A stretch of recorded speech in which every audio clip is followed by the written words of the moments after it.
We've all heard of earthquakes, but a scientist says it was a skyquake shaking up San Diego today. I'm Dwayne Brown. The story coming up on KPBS Evening Edition. I'm Joanne Fan. Healthcare, healthcare, and healthcare at the roundtable. The analysis the morning after. Also tonight, why San Diego area hospitals unanimously support the new healthcare law.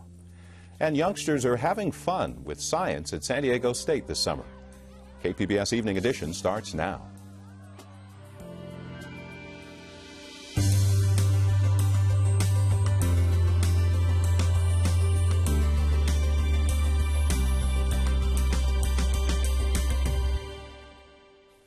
Good evening. Thanks for joining us. I'm Dwayne Brown.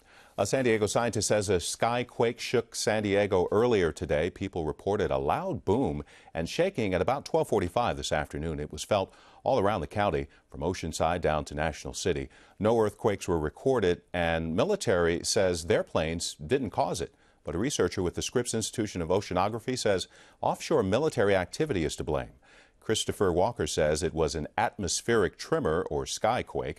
In a written statement, he says the likely cause of these skyquakes is routinely military activity very far off the coast of San Diego, at least 50 miles away, in designated military training zones. A similar incident happened on April 13th. Walker says the sound from the training zones can be blown toward San Diego by very strong winds in the atmosphere, greater than 100 miles an hour. Researchers from San Diego State University are helping first responders battle a massive wildfire in Colorado from thousands of miles away. KPBS reporter Susan Murphy joins us from the News Center to explain how social media is playing a role. So tell us how SDSU researchers, Susan, are actually involved in battling this wildfire. Dwayne, they're part of the Immersive Visualization Center known as the Vizlab. Founder and director Eric Frost and his team are creating three-dimensional maps and animations for Colorado's emergency responders and residents. So they make the imagery by collecting massive amounts of photos and data from social media and satellites and other sources. And the end result is a detailed visualization of things like the fire perimeter, topography, flame heights, and weather and ground conditions. In the past, responders relied on flat maps. And the overall goal is to save lives and property and, of course, to increase firefighters' safety.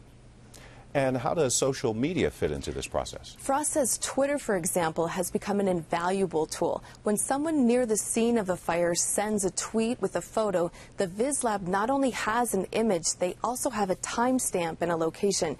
He says hashtags help create patterns of data. So people in Colorado are using the hashtag Waldo Canyon Fire. Frost says the hashtag was used more than 10,000 times in just one night, and all of those observations help create the detailed visualizations. And of course, we know all about wildfires here in San Diego. How does this actually help the public in Colorado? Well, Eric Frost says the goal is to take what they create from the data they collect from people and send it back out to let them know what's happening moment to moment.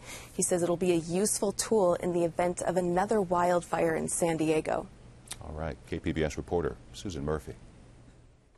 The Marine Corps tonight is investigating a recruit's death this morning. Officials say he passed out after taking an initial strength test. The test is done to determine if a recruit is ready for training. It includes pulling up and hanging from a bar for at least 12 seconds, doing at least 44 crunches in 2 minutes, and a timed 1.5-mile run. The recruit was declared dead at Scripps Mercy Hospital. He has not been yet identified. The county assessor says San Diego's soft real estate market is negatively affecting property taxes, down 0.14% from last year. The county is expected to generate about $3.8 billion in property taxes this fiscal year, but less from cities such as Chula Vista, San Diego, and Carlsbad, where values fell significantly during the housing crisis. Solana Beach and Coronado saw home values actually increase in 2012. Out of the 18 incorporated cities in the county, 6 experienced a small decline in value. Federal regulators ordered Toyota to recall hundreds of thousands of SUVs to fix floor mat problems. The move adds the 2010 Lexus RX 350 and 450 models to a string of recalls since 2009. You may recall a San Diego family died when their Lexus suddenly accelerated and tumbled down an embankment in Santee 3 years ago. Toyota recalled more than 14 million vehicles to fix sticky gas pedals and floor mat problems. The National Highway Traffic Safety Administration requested the SUV recall. It says people should remove the driver's side floor mat and have their vehicles serviced immediately. Toyota says dealers will fix the problem for free. Water will be more expensive next year. San Diego County's Water Authority has voted to raise rates by nearly 10%. The increase will start on January 1st. Water officials say it's needed because of a rate hike by Metropolitan Water District, the primary water supplier in Southern California.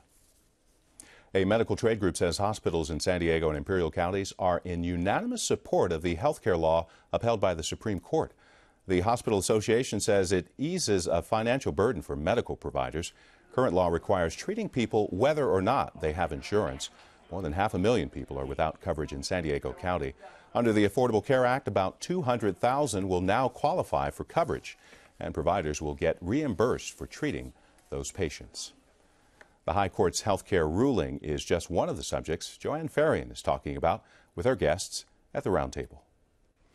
The U.S. Supreme Court stole the show this week, setting the agenda for end-of-the-week news shows. And why should we be any different here at the roundtable? Joining me to talk about the healthcare decision and the other big cases that were decided this week, KPBS health reporter Kenny Goldberg and Tony Perry, San Diego bureau chief of the Los Angeles Times. Thank you both for being here. So, Kenny, by now, people at home know that the Affordable Care Act was upheld by the court. The individual mandate, that part of the law that says everyone has to buy health insurance or face a penalty or tax, that was upheld by the court. Did this ruling surprise you? I was flabbergasted. I mean, that morning when it was announced, I was just shocked because I and so many other people thought it was going to go totally the other way. So I was just bowled over when it happened. What about you, Tony? I, too, was bowled over, particularly since I initially saw CNN and Fox say it was going down, and then, boom, it went the other way. But being only an amateur on this, I was pretty bowled over, too. I'll tell you what one of the legal experts told me. He said, you know, it would have been easy for the court to say this was unconstitutional. It actually took will to find it constitutional. Do you think he's right? I think there's a lot of speculation about what this kind of argument that Justice Roberts had to craft out of nothing to make this thing work, to justify it. He could be right. I mean, who knows? What do you make of the analysis now that he did this to preserve the reputation of the court, so that the court didn't look politically partisan, Bush v. Gore, etc.? What do you make of that? That's certainly a possibility. I mean, again, we don't know what they're thinking. We don't know what that guy thought. I mean, it could have been, maybe he actually really believed what he wrote. I don't know. But yet he justified the act in a way that the President of the United States says it wasn't. Obama had said, no, it's not a tax. But Roberts looks at it and says, it's a tax, and therefore but he okay. went along with the argument of the Solicitor General. So, what do you think about that? Solicitor General, who we all thought was a numbskull when he made the argument. He got pilloried in news stories. Hey, maybe he was smarter than the turns out the guy's average pretty smart. Yeah. And maybe the administration is smarter than we think, too, and they knew this all along. It's just like, why say it's a tax until you finally have to say it's a tax, right? So let's talk about what it means, though. Here in San Diego, we have 600,000 people in the county uninsured. What will this law mean to them? Well, what it will mean is in California, the Medi-Cal program will be expanded statewide to include about 2 million more people now that are uninsured that will get on Medi-Cal. In San Diego County, between the Medi-Cal expansion and other publicly subsidized programs, be about 200,000 people that will come off the uninsured rolls and be insurable under the Affordable Care Act. What won't change is for people, nothing will change really for people who have insurance, and for the undocumented immigrants who don't have any insurance, there's no provision to help them. And Tony, California has been a leader, right, in terms of moving forward on the Medicaid expansion. It has, and it did not join in the lawsuits. Remember, a lot of states went to court on this, nibbled away at a little bit of it, but didn't overturn it all the way. And of course, now they've been put in their place by the U.S. Supreme. So California really has not, been against this, been waiting. Governor Brown immediately said, "Okay, bring it on. We're for changing and expanding." We'll see. Because we stand to gain a lot of money. I mean, along with this mandate comes federal money. That's right. Well, the federal government pays for 100% of the Medi-Cal expansion or the Medicaid expansion in other states. There's a diminishing federal percentage as years go by, but basically the federal government's paying for it. So I'm really wondering, when it all comes down to it, whether states will reject this federal money to expand their Medicaid program. Why not take it? The federal government's paying for it. You get more people with benefits. I want to talk a little bit about politics. So already we heard the House leader, Majority Leader, say we're going to hold a vote July 11th to repeal this law. I want to say we had Congressman Brian Bilbray on the show yesterday, Republican congressman running for re-election. First question I asked, are you going to vote to repeal this law? He sidestepped the question and did say, and we know this, that he introduced legislation a couple months ago. It's legislation that would require funds to go into melanoma research. We know his daughter has been public about her struggle with melanoma. The funds come from a tanning bed fee imposed by the Affordable Care Act. So he's in a tough spot, right? If he repeals the act, that means his legislation, something that's very important to him, personal to him. He's going to get hammered by his opponent, Scott Peters, who is forthrightly in favor of the act. So if Brian Bilbray comes out against it, even this symbolic, doesn't really mean much vote that they're going to hold, he's going to get hammered. Now, if he plays it down the middle and refuses to take a position, he's going to look Weasley. So this is what's called politics. Sometimes it's real tough on very difficult, divisive issues, and he's got one. He's got a different district than he's had before, more leaning towards the Democrats. He's in a tough campaign. It's funny, after the interview, I did the interview, and then I watched the tape, and I walked away thinking, okay, he said no, he's not going to vote to repeal this act. In fact, my follow-up was, oh, you're not going to vote to repeal this act. We're hearing rumblings now that no, that's not the case. So right now, Brian Bilbray, if you're watching, we want to know, what are you going to do July 11th? I'm going to leave that there and move on to another Supreme Court decision or lack of decision. Now, Tony, this is the Mount Soledad Cross.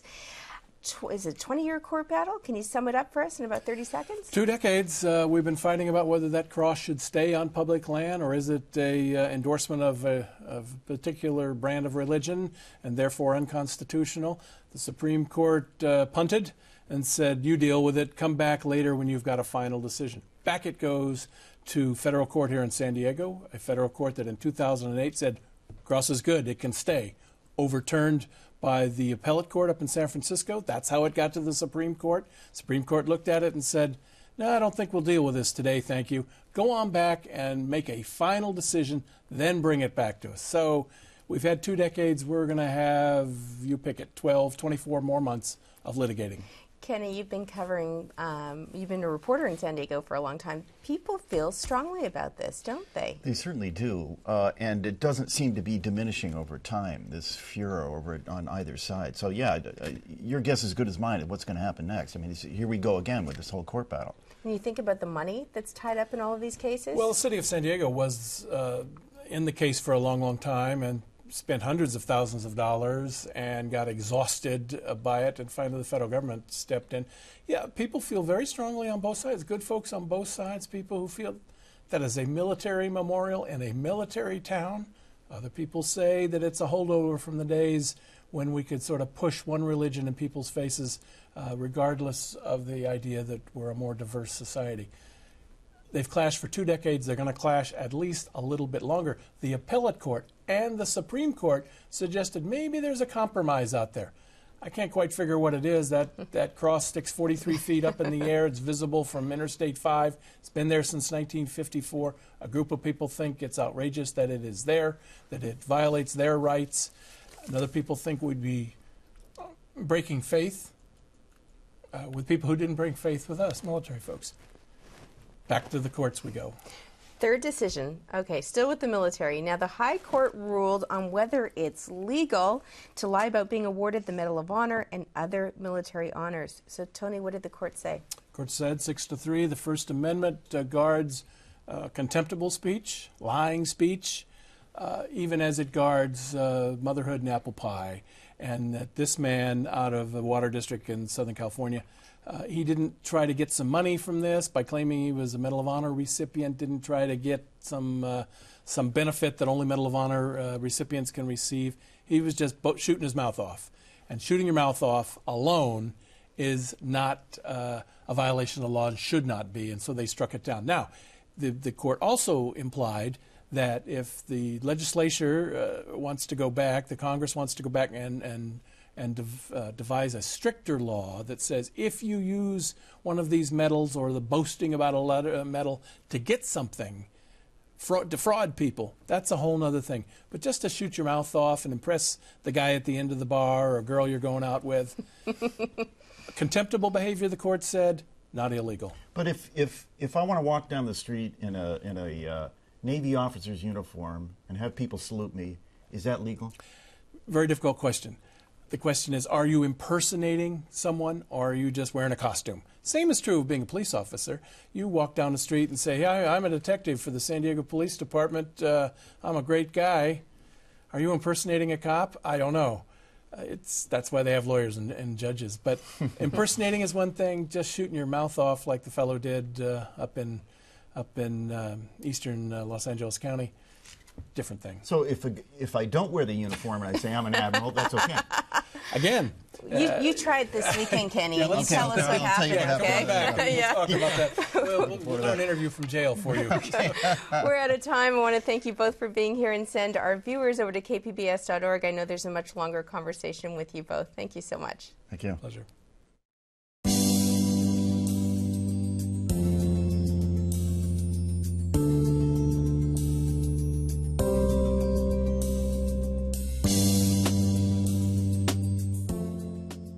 Now, this might just be one of the most unusual things you've ever seen at sea, and it's the only one in the world. It's called the Floating Instrument Platform, or FLIP for short. Scripps Institution of Oceanography uses it for research. Today, the institution marked FLIP's 50th birthday. School may be out, but it's not keeping a group of kids in San Diego from expanding their brains. KPBS reporter Katie Orr explains.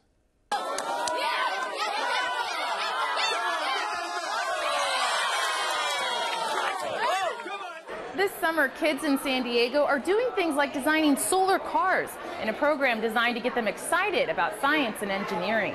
Well, right here is the solar panel. Like I said, there's atoms and electrons in it. Then here are the gears. There's one gear connected to the axle, and there's one gear connected to the motor. And when it's in the sun, the gears spin to make the car move. 10-year-old Malia Hewitt is one of 300 kids taking part in the second annual SEEK camp at San Diego State University. SEEK stands for Summer Engineering Experience for Kids. The camp is one of several around the country put on by the National Society of Black Engineers. It's aimed at introducing minority children to engineering. Malia says she's always liked science, and her favorite part of camp is actually building the cars. All the teams come together and we start building, but then we'll have a problem, but then we'll all fix it, then we'll decide what to do with it, then it all works out. Malia and her fellow campers are mentored by college students who are majoring in science and engineering. They help the kids understand how things like solar-powered cars work, and then they help them design, build, and race their own creations. National Society of Black Engineers Executive Director Carl Mack says of the roughly 60,000 to 70,000 engineers that graduate from universities each year, only about 3,100 are African American. What I believe is that in our community, the reason most of our children gravitate to athletics and entertainment is because that's what they're exposed to at a very early age, and they're exposed to it often.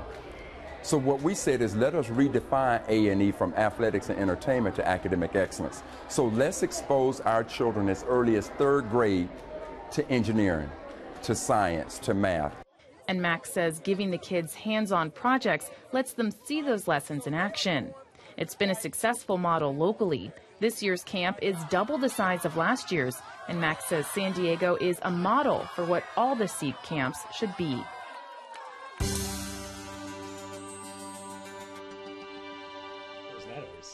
A night at the theater is often measured in terms of its entertainment value. Did we like the play, or did we nod off during the second act? But what about its economic value? Audiences spend money to see a play. They might go out for dinner before a show and pay for a babysitter. A new study looks at the impact the arts has on our region's economy and allows us to make comparisons with other cities. Joining me is one of the study's authors, Randy Cohn, and Seema Suweko, who runs a theater in town and is co-chair of the San Diego Regional Arts and Culture Coalition. Thank you both for being here. Good evening. Thank you. Randy, I want to get into the numbers right off the top, because it's a little bit surprising when you see the economic spin-off. So tell us, first of all, how does San Diego stack up when we look at other cities of comparable size? San Diego stacks up very strong, and You know, we love the arts. They inspire us. They delight us. They're a fundamental component of our humanity. But they have both cultural and economic benefits. And what we found in San Diego, spending by nonprofit arts organizations alone generates over $272 million just in hiring people locally, purchasing goods and services in the community. And that then induces $373 more million in spending by arts audiences, just like you said. Dinner, parking, you know. And so $665 million of economic activity, a huge sum of dollars, and well ahead of the communities this size. We've got the numbers up on the screen for the people at home, and it's the City of San Diego, $579 million. The county kicks in another $86 million. Right. More than $665 million. That's amazing. So we also looked at your study. You look at a city like Phoenix, again, comparable. We generated almost twice the spending. Does that surprise you, Seema? Now, you run a local arts theater. Does that surprise you? Yes and no. Anecdotally, all of us who work in arts and culture, we know the impact we have on a number of other industries, from hotels and restaurants, parking, the jobs that we're creating, et cetera, et cetera. And then the City of San Diego's Commission for Arts and Culture every year produces an economic impact report of the organizations that it funds in the city. So we're all familiar that there is a return on investment. What's lovely about this report is that it goes beyond the city, and the numbers are quite astonishing and validating, and that it's a third party. It's somebody outside of the City of San Diego and the County of San Diego that has done this study. And so it's, like I said, very validating for all of us who work in arts and culture. Yeah. Randy, did the study actually break it down and look at how much of this comes from tourism? Because we're known as a big tourist town. Yeah. Yeah, it did. In fact, to get at the audience spending, we work with Art Pulse, who works with the county-wide arts, and together we did over 800 audience intercept surveys. And basically what that is we went and we went to a range of arts events across the county, and we just asked attendees at arts events, how much money did you spend related to this event on food, transportation, lodging, on down the line. But then we asked each one of those people we interviewed, over 800 people in San Diego County, for their zip code, because we wanted to find out, do they live in the county, which would make them local, or are they from outside the county, in which case they'd be non-local. 17% of the attendees come from outside the county. Seema, I want to talk a little bit about politics. Big election happening right now, and we know we have two mayoral candidates, Bob Filner, Carl DeMaio, in the runoff, coming at from very different positions. This has become a bit of a political issue for you as well, because the city does provide some seed money. What are you asking the candidates right now? We're asking the candidates what their positions are with regards to arts, public arts funding. And you're absolutely right. The two candidates have what appears to be very different positions. I want to preface this by saying this is my interpretation, my personal interpretation of what the candidates are saying. Candidate DeMaio has, in his roadmap to recovery, talked about cutting arts and culture by 25%, focusing only on large organizations, and then he challenges the current allocations process. I run a small nonprofit theater company that is women-owned, minority-run, and we focus on representing diverse voices in the community. We find the Commission's current process to be very open, fair, transparent, democratic, and responsible. So when I hear candidate Councilman DeMaio challenging that, I get nervous. I question it. We don't have a lot of time left. Has Bob Filner responded at all to your? Yeah, when he talks about the arts, he talks about wanting to increase arts funding, and he talks about arts for art's sake, which is really wonderful. He says, we know the return on investment. Let's talk about what it does for our communities, community revitalization as well. And I do want to mention that these numbers don't include the economic spin-off from Comic-Con, because I know that's something we all like to talk about here. And I would encourage people to go to kpbs.org. We have a lot more on this story, as well as several links, and I thank you both for being here. Thank you so very much. Thank you.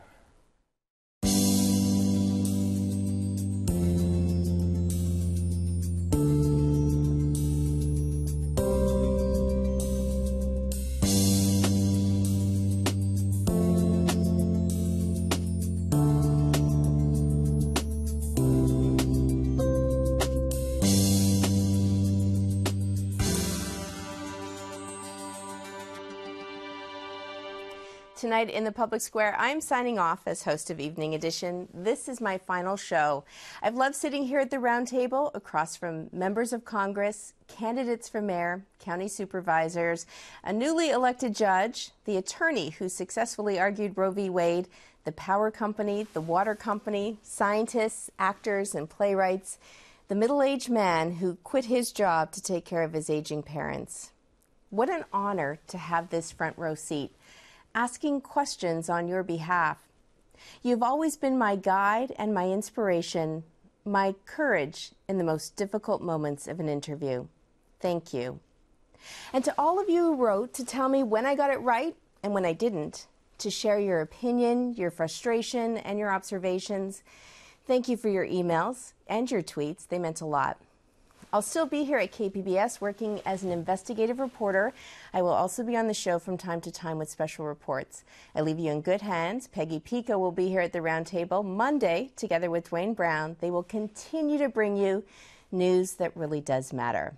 Thanks so much to the wonderful Evening Edition producing staff and the amazing crew. You've all been great to work with. My email stays the same, jfarian@kpbs.org, and I still want to hear from you, especially your news tips. Thanks for watching. And all of us on the Evening Edition team wish Joanne success in her new role at KPBS, and we're looking forward to seeing her back here with some great investigative reports. Of course, you can find tonight's stories on our website, kpbs.org/eveningedition.